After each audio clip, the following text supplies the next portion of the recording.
وآخرها عندهم ذات الدين فأمرهم صلى الله عليه وسلم بأنهم إذا وجدوا ذات الدين فلا يعدلون عنها. أحسن جزاك الله خير. As-Sanani says this hadith is ikhbar. He says that it isn't a command.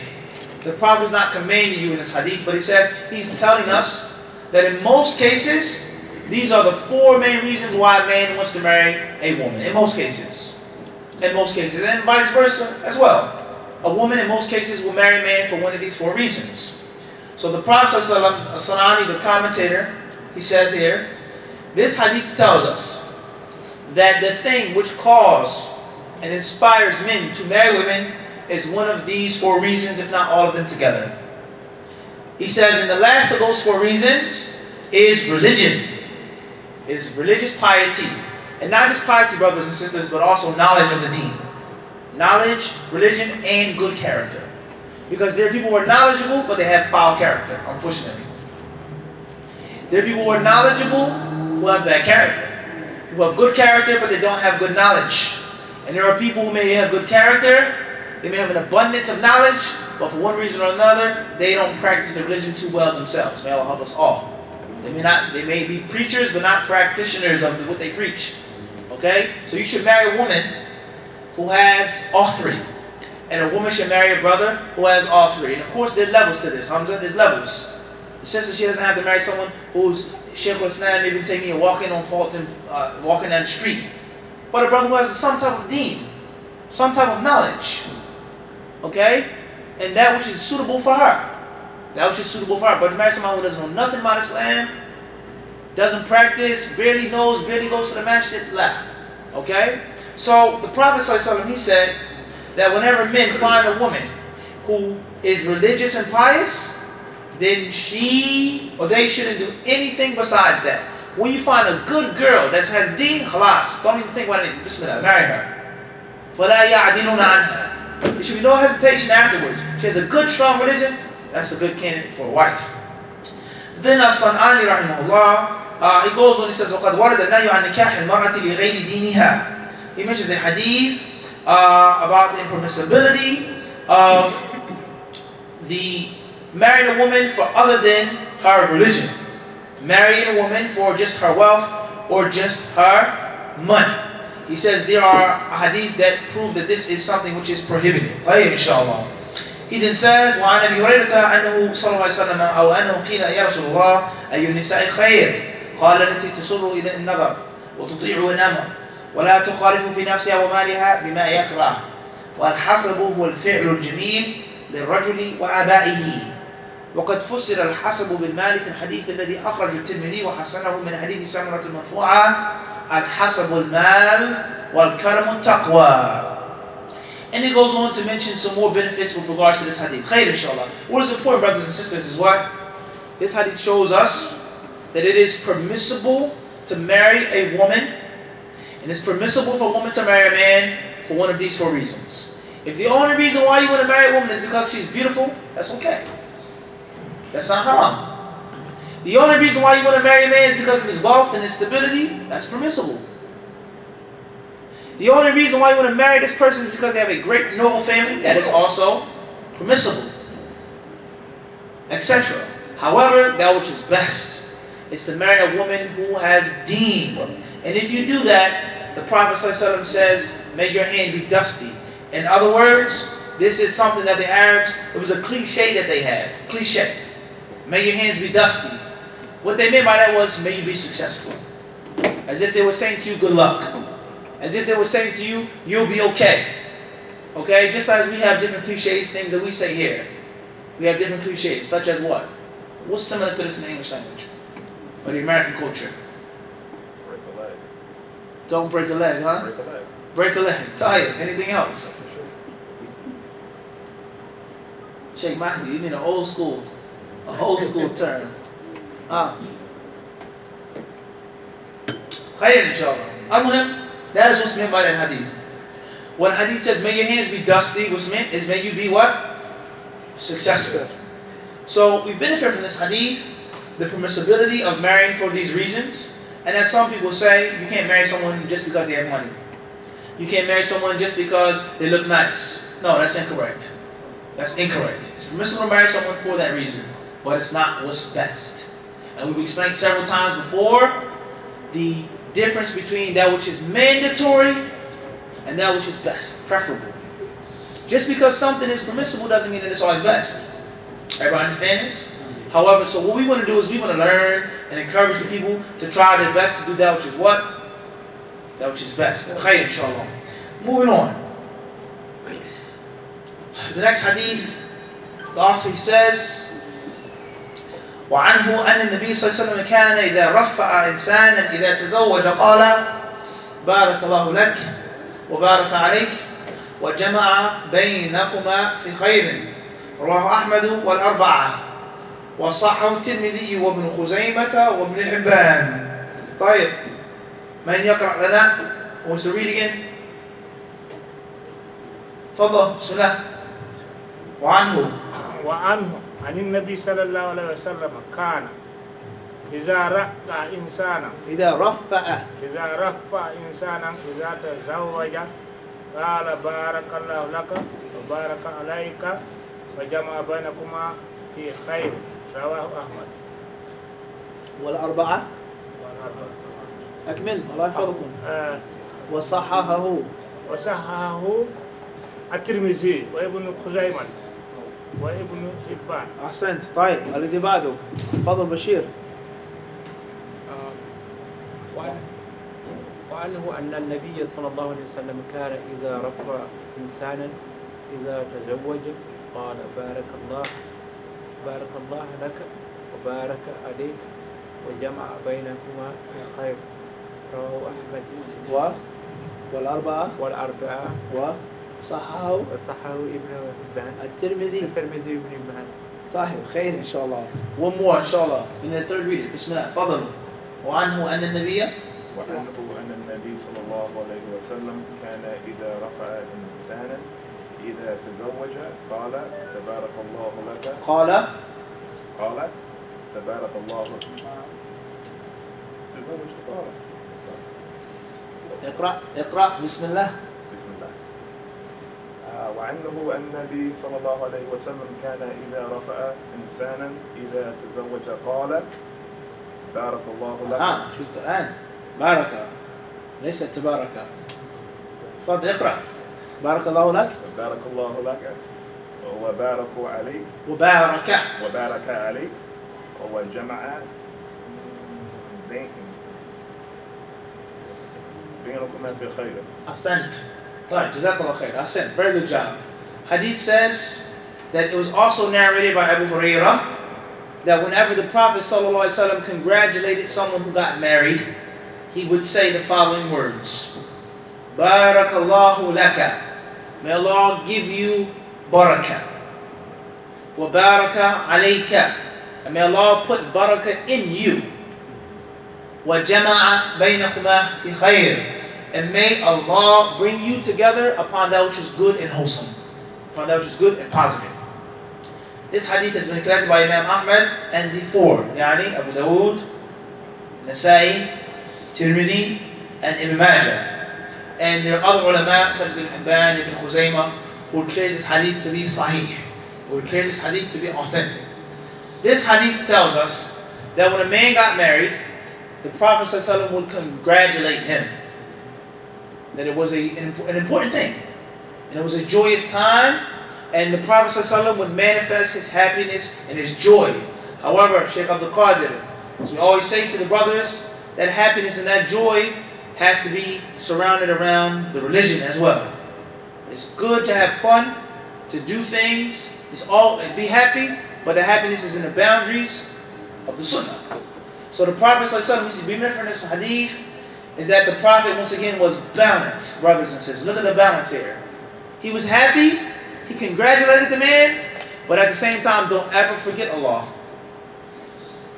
And happiness, times of joy, a wedding, eating, drinking, laughing, people having fun, but at the same time, don't forget your purpose as a Muslim. You're still a slave of Allah. And all happiness can only come from Allah subhanahu wa ta'ala. It's very important for us to teach our children this. It's okay, son, to have fun, to play around, to do things. Recreation, it's okay. But when you're in that basketball court or that football field or you're playing a video game, whatever, do not forget Allah. Don't forget that you're Muslim. You have people that you play with that are Muslims. They're people that you play with. Don't forget you're different from them. You're not the same as they are. You're Muslim. They're not. You have someone that you're conscious of. You pray 5 times a day. There's certain rules, certain things that you cannot do. And this is a crucial importance of the life of the Muslim. That there is a balance. There's nothing wrong with being happy. And anyone who wishes for the Muslims to be miserable and harsh and mean all the time and have a frown on their face, they're not from the people of the Sunnah. The Sunnah brings happiness, brings a smile. However, that smile is based off of the Prophet's legislature, what he laid down as a rule. And I cannot explain in words how crucial this is and how many of us lack balance in this. We either go too far to the left or too far to the right. Everything's haram. Everything's a bid'ah. You can't do this. You can't go here. You can't. This is haram. That's haram. Everything. That's extreme. And there are many Muslims, unfortunately, everything's permissible. Happy, happy, joy, joy. Nothing is haram. Don't say that, brother. Don't be judgmental. You don't know what's in my heart. And that's also extreme. It's not Allah's deen. Be happy as you wish, as long as it's in the boundaries of the deen. Have your recreation, have your fun, eat what you want, drink what you want, do what you want, as long as it's in the boundaries of the Sunnah. Culture has its place. Keep your culture. You're from West Africa, he's from North Africa, he's from South Africa, this person is from the Middle East, he comes from China, from Indonesia, from Malaysia, that's fine. Dress how you want to dress. Wear what you want to wear, as long as it doesn't go against the Prophet's way. That's it. I wear dashiki, you wear qamis, you wear thobe, you wear nizar, you wear pants, alhamdulillah. You don't have to wear the color that I wear. You don't have to dress the way I dress, as long as it isn't haram. And there's so many Muslims that fail to realize this simple principle. And they either go too far right or too far left. That's a problem. May Allah help us. So this is very important for us. When we talk about marriage, we take from the richness of the hadith. That is, we get more than just one ruling from the hadith. Right? So this hadith shows us, first and foremost, the first benefit we get is the permissibility of getting married. Once again, that marriage is from the deen. The second benefit we get in this hadith is the permissibility and the recommendation of congratulating someone when they get married. The next benefit we take from this hadith is tawheed. The one who we call upon is Allah subhanahu wa ta'ala and no one else. We don't call upon a sheikh or a sayyid or a wali or this person, the qabr or darih. La. We call Allah and only Allah. The Prophet ﷺ, he didn't say, I will give you barakah. He didn't say that. There's some people today that say, when I get married, my sheikh will give me barakah. My sheikh will bestow, but la. What did Muhammad ﷺ say? Look at the hadith, brothers. What did he say? Barak man? Allah lak. May Allah give you barakah. So we benefit tawheed from this hadith, that we call upon Allah only. And no one gives barakah but Allah subhanahu wa ta'ala. No one else. There's no sheikh, no matter how righteous, how pious, who can give you barakah. The barakah, the khair, only comes from your Lord subhanahu wa ta'ala. That's the next benefit given in this hadith is compatibility in marriage. Because Allah could bless you, okay, but you may not be a good mate for her. Or she may be a good person. Allah give her barakah, but for one reason or another, there's no compatibility. It just didn't work out. And we have some of the best people who got divorced. Some of the best people, some of the Sahaba, many of them, they got divorced. Didn't work out. Umar radiallahu anhu was divorced. Abu Bakr, Ali, this one, they were divorced. They were righteous. They were pious. They were noble men. They took care of their families, but it just didn't work out. MashaAllah.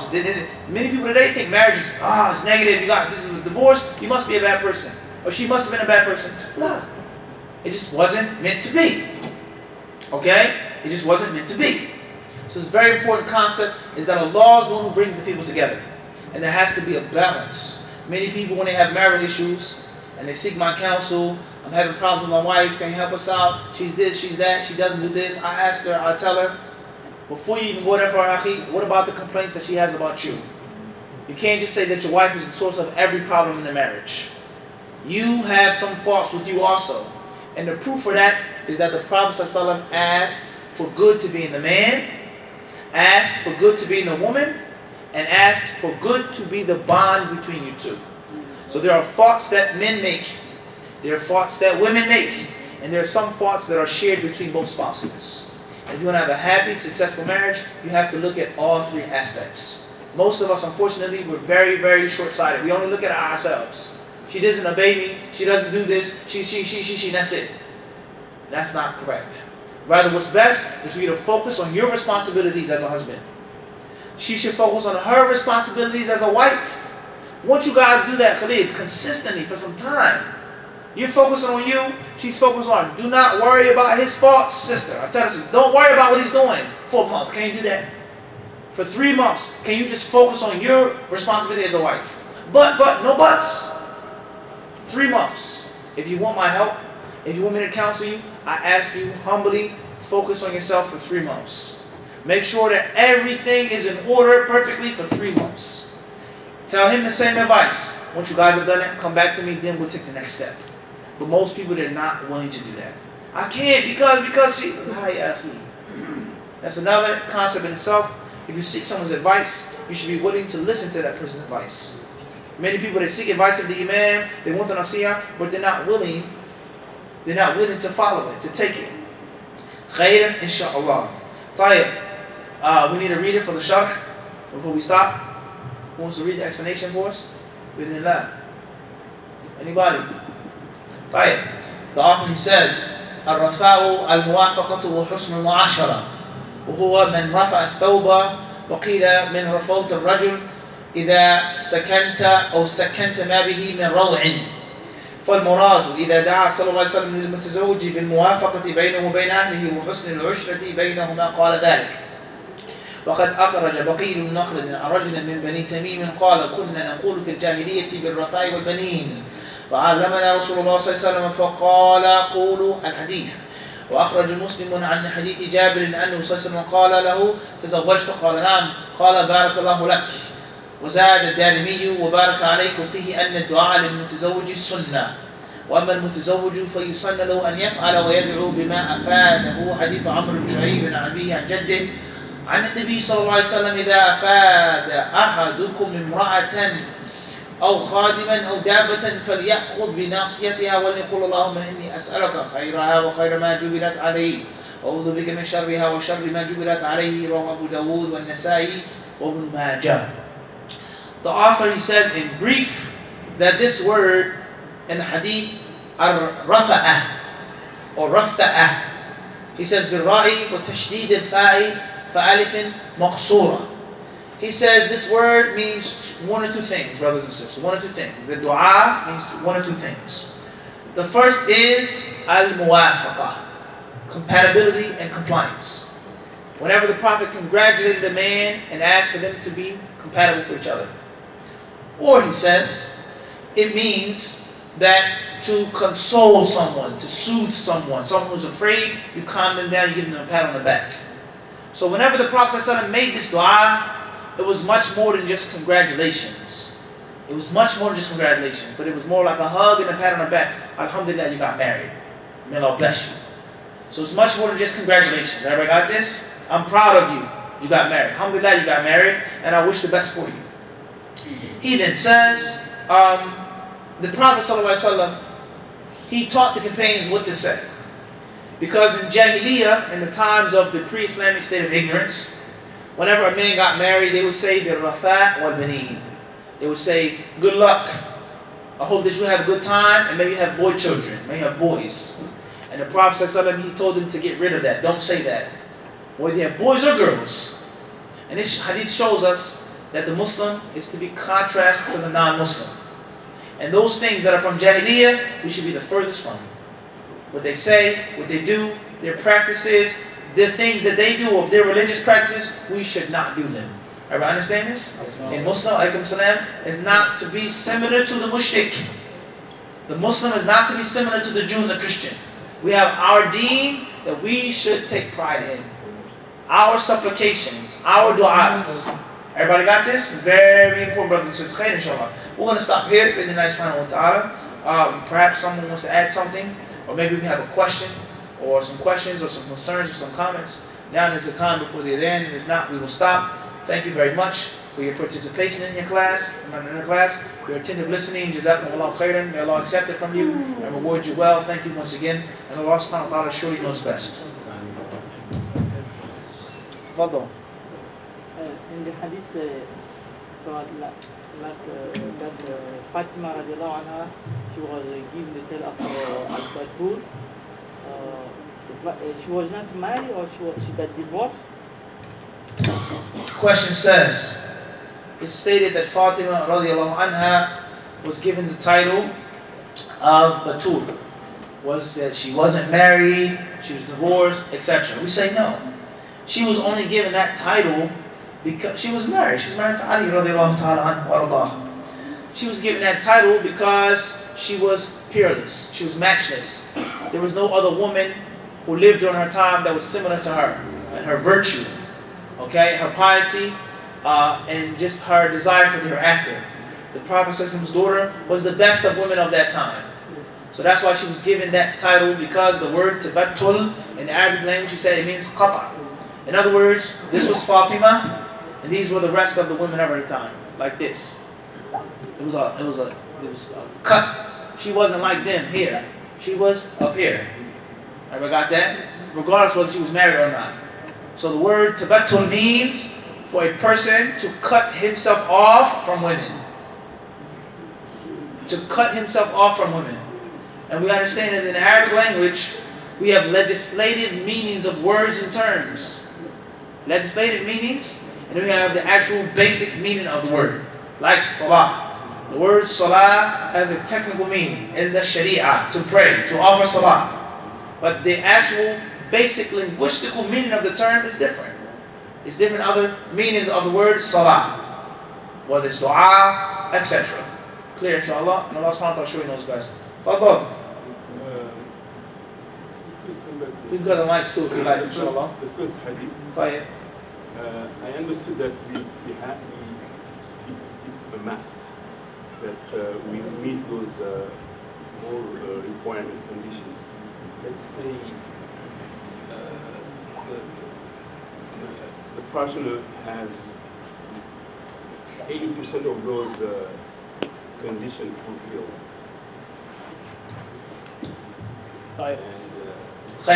Question is with regards to marrying a woman, and a person should try to do the best he or she can in getting the good conditions, piety, religion, and as a benefit is also recommended, as some ulama explain to us, speaking to the brothers directly, to marry a woman that is attractive.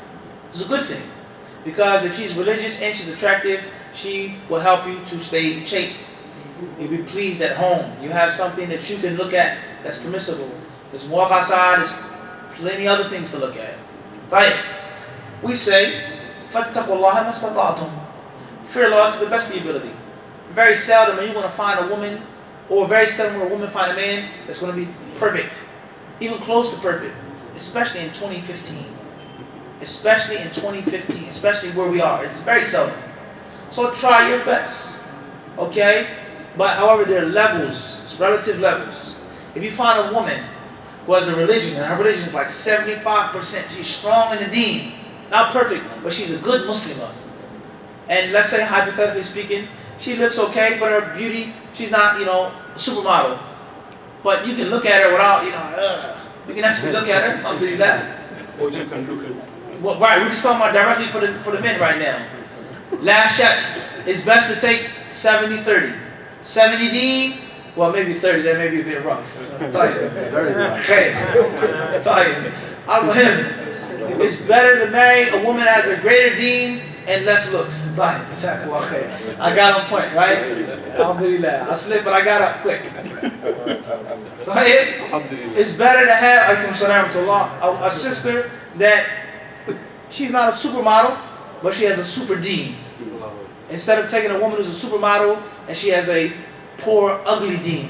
Her deen is, can't even stand her. She doesn't want to do nothing. Okay? Their lives no doubt. And the same applies to men. And the only reason why I beat you guys in the head so much over that is because we've seen it so many times today. Wallahi, so many phone calls. So many situations we have to deal with. So, in the future, those who aren't married, those who want to get a second wife, those sisters who are looking for a husband, that should be your priority. And as I said before, there's going to be problems. But you can at least, inshallah, minimize your problems. And we didn't even get into the children. The Prophet ﷺ, he says, when the son of Adam dies, all of his deeds cease. They stop, except for 3. And he mentioned from those 3, he says, "O waladin salihin yad'u lahu." A righteous child who makes dua for him. How do you get a righteous child? There's no doubt about that. The mother is the very first school or university or institute that that child is going to be in. She's going to be his first teacher. Her lap, her chest, her hip, that is his school.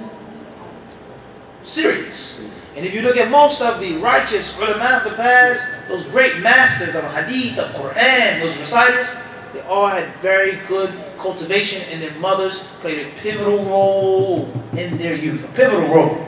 Husband is out working, seeking a living, 9 to 5, 9 to 6, running here, bringing home the hunted game for the hunt, bringing the animal on his shoulder, getting the firewood. He's taking care of the bills in most cases. The child is going to be with the mother for a good portion of that time while you're working out, hustling and slaving, whatever you want to call it, taking care of them. This is Islam. Women shouldn't work. A woman should be taken care of. You should provide her food, her drink, her lodging, her medical expenses. It should all be provided by the man. So the child, for many years out of his and her life, is going to be with the mother. So what righteousness do you expect? And she is totally left field, as we say, huh? Left field. She's in the stands, my dude. She's not even in the baseball field. She's out of the stadium. So this is serious. For your own happiness, your own marriage, and most importantly, for your children. For your children. This is very important. Allah knows best. Father Bashir. Yeah, I tried to say something about when the brother said if it's related. I don't know. I just want to ask a question.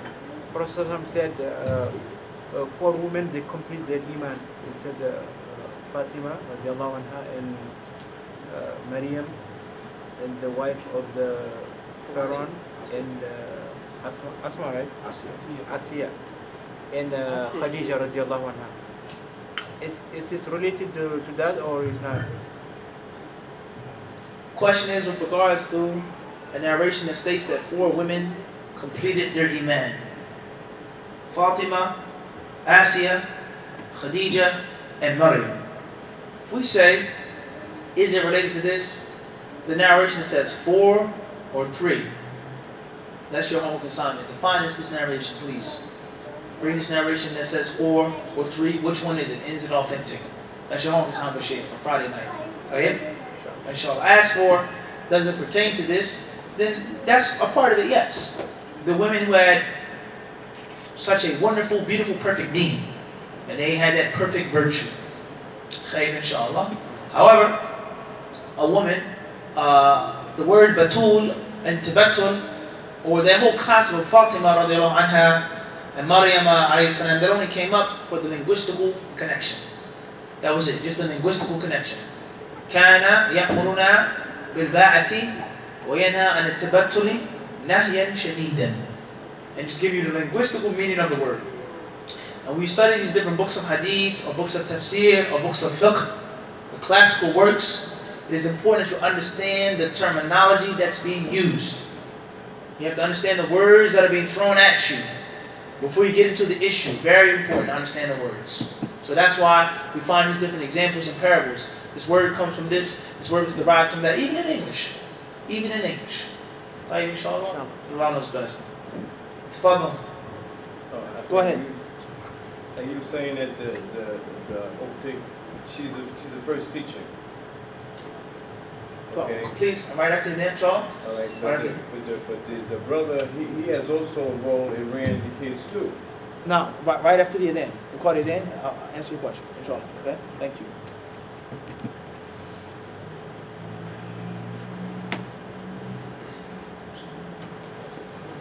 Allah